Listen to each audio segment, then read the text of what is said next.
The most important moment in football can happen in a fraction of a second, and for most of the sport's history, nobody could agree whether it had happened at all.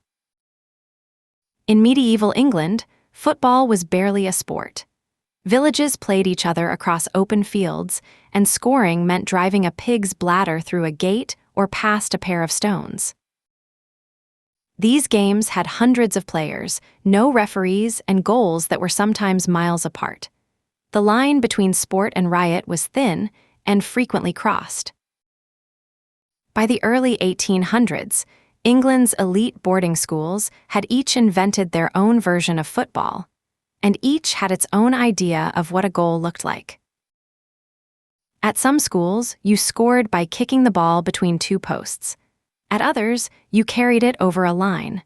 The goal itself was in dispute, a symptom of a game that had yet to decide what it wanted to be. In 1848, students at Cambridge University attempted to unify the chaos. They wrote a single set of rules, including the first formal attempt to define a goal. The Cambridge rules specified 2 upright posts, 8 yards apart. They said nothing about height, nothing about a crossbar. Whether a ball lobbed 30 feet in the air counted was left entirely to judgment.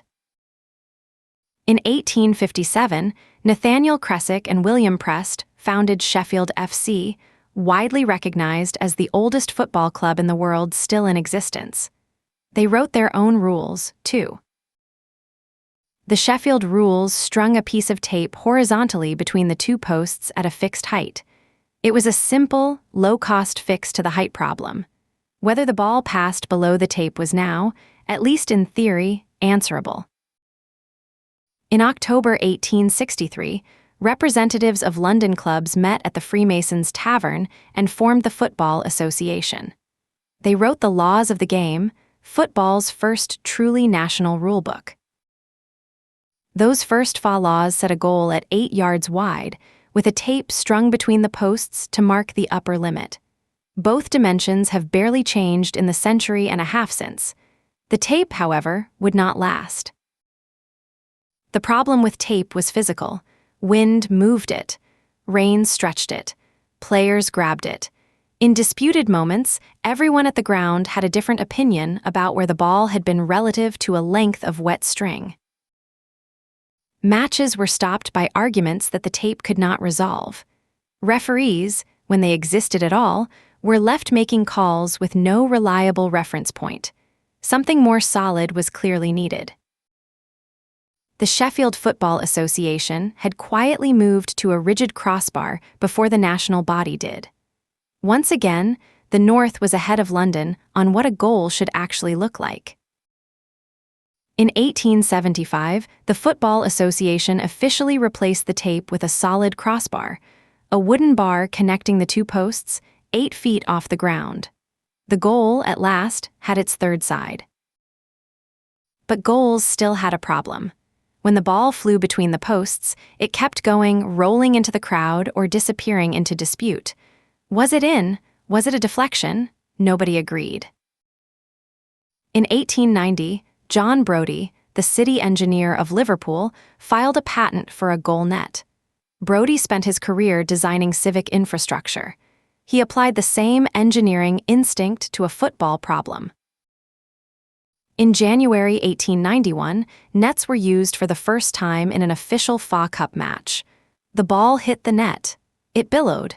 Everyone in the ground could see it. The argument ended before it began. Brodie never became famous for it. He is remembered in Liverpool mainly for redesigning the city's road network and pioneering early town planning. But his nets changed football forever. As football spread to South America, continental Europe, and beyond, the goal frame went with it. Posts, crossbar, net, the template was now fixed, at least in rough outline. For decades, goalposts were made of wood. They were painted white, weathered in rain, splintered on impact, and replaced when they rotted. A goalkeeper diving into a wooden post in 1920 was not meeting a forgiving opponent. For most of football's first century, nobody paid much attention to the cross-section of the posts. England's goalposts were rectangular, flat-faced, with sharp corners. On paper, this seemed unimportant. On the 30th of July, 1966, at Wembley Stadium, in the final of the World Cup, England's Geoff Hurst struck a shot that hit the underside of the crossbar and bounced down toward the goal line. Swiss referee Gottfried Dienst consulted his Soviet linesman, Tawfik Baramov. Baramov signaled goal. England won the World Cup. West Germany disputed the call for decades. The square crossbar, with its flat underside, made the bounce almost impossible to read. With a round crossbar, a ball hitting the face deflects forward or back in a predictable arc. With a square one, the flat underside can send the ball almost straight down, right to the goal line, the hardest possible place to judge. Through the 1970s and 80s, football associations began mandating round or elliptical cross-sections for posts and crossbars. The change was about clarity, not aesthetics. A round post told the ball where to go. FIFA and the International Football Association Board, the body that has governed football's laws since 1886, issued increasingly precise specifications. Width of posts, depth of posts, exact distance from ground to underside of bar. Wood gave way to steel. Steel, in many cases, gave way to aluminum, lighter, rust-resistant, and manufactured to tighter tolerances than anything Victorian woodworkers could have produced. Safety became a serious concern after incidents in which portable goalposts tipped over and killed players, mostly young ones. FIFA and national associations mandated anchoring systems. A goalpost became a piece of certified structural engineering. By some estimates, dozens of people worldwide have died from falling goalposts over the decades. The response was counterweights, ground anchors, and rigorous testing standards, real engineering applied to a game. FIFA specifies that goalposts must be white, with a maximum width and depth of 12 centimeters. The color is not tradition, it is a specification, chosen for maximum contrast against any playing surface or sky condition. Despite a century of improvements, the goal line dispute never fully went away. Cameras multiplied, frame rates got faster, and still, in matches deciding World Cup places, referees were guessing with their eyes. In 2012, FIFA approved goal line technology for the first time. 2 systems were certified. The game had finally accepted that human judgment, however experienced, was not always enough. The 2014 World Cup was the first to use goal line technology at the tournament level. In a group stage match, a French shot crossed the line so briefly that the naked eye missed it entirely. The technology did not. The referee's watch vibrated within 1 second of the ball crossing the line. The word goal appeared on the display. The decision was made before the crowd's roar had finished building. Today's World Cup goalposts are manufactured to specifications that would have seemed absurd to Kresick and Prest in 1857. Round section, white powder-coated aluminum, ground-anchored, sensor-equipped, certified to within millimeters. In a World Cup final, a ball can strike the inside of the post, clip the line, and bounce back out, not a goal. Or it can press the net by a centimeter and vibrate a referee's wrist. That centimeter ends careers and begins celebrations. The goal is still 8 yards wide. It has been 8 yards wide since 1863. In 160 years, the world has changed almost beyond recognition, and the width of the target has not moved an inch.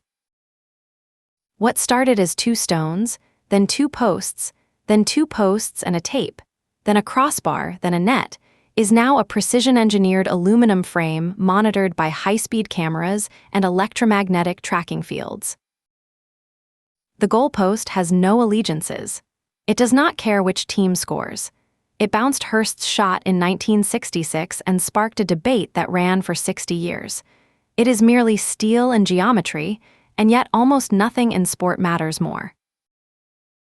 Tawfik Baramov never fully explained what he saw on that July afternoon. When asked years later, he reportedly said only, "Wembley." Some disputes the goalpost cannot settle, even with a century of engineering behind it. Somewhere between two white posts, at a height of 8 feet and a width of 8 yards, is the line that separates victory from defeat. It is the same line it has always been. Only now, we know when it's crossed. Wars have started over borders. Nations have formed around lines. Football invented its own sacred boundary, 8 yards wide, 8 feet high, and the whole world agreed to care about it. John Brodie designed his net so the ball would stay put, so the moment would be visible, so there would be no argument. He succeeded more than he knew. The net catches more than a football. It catches a second of human history. The goal began with stones on a field and became tape, then wood, then steel, then satellites and sensors. Every increment of precision was the same thing: the human need to know, beyond argument, what just happened. Every goal in football, from a schoolboy kicking between two coats on a muddy field to Pelé, to Messi, to whoever scores the next World Cup winner, passes through the same invisible rectangle that two Victorian men argued over in 1863. This is Origins. Subscribe and come back tomorrow. There's a new origin every single morning.